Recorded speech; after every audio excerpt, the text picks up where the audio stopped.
Hello বন্ধুরা, আগের বারের ব্লগে আমি বলেছিলাম শিফটিং করছি। সেই শিফটিং থেকে সব মালপত্র গুছিয়ে যখন আমরা বেরোচ্ছি, সেই বেরোনোর পথে আপনাদের কলকাতার বৃষ্টিতে ভেজা একটু স্মৃতি আপনাদের কাছে তুলে ধরলাম।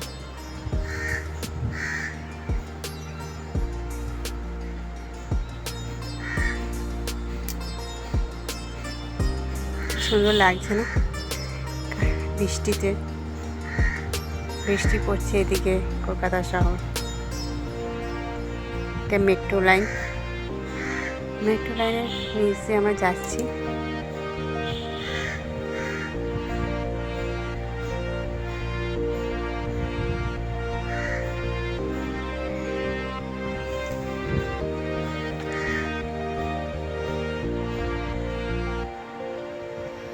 এখানে একটা বিল্ডিং দেখলাম, যেখানে দুদিকে দুটো বিল্ডিংকে একসঙ্গে জুড়ে রেখেছে। উপরে নাকি রেস্টুরেন্ট, ওটা সুন্দর লাগছে না? একটু উপরে রেস্টুরেন্টটা। এই ব্লগটা এখানেই শেষ করলাম, পরের ব্লগে আবার দেখা হবে।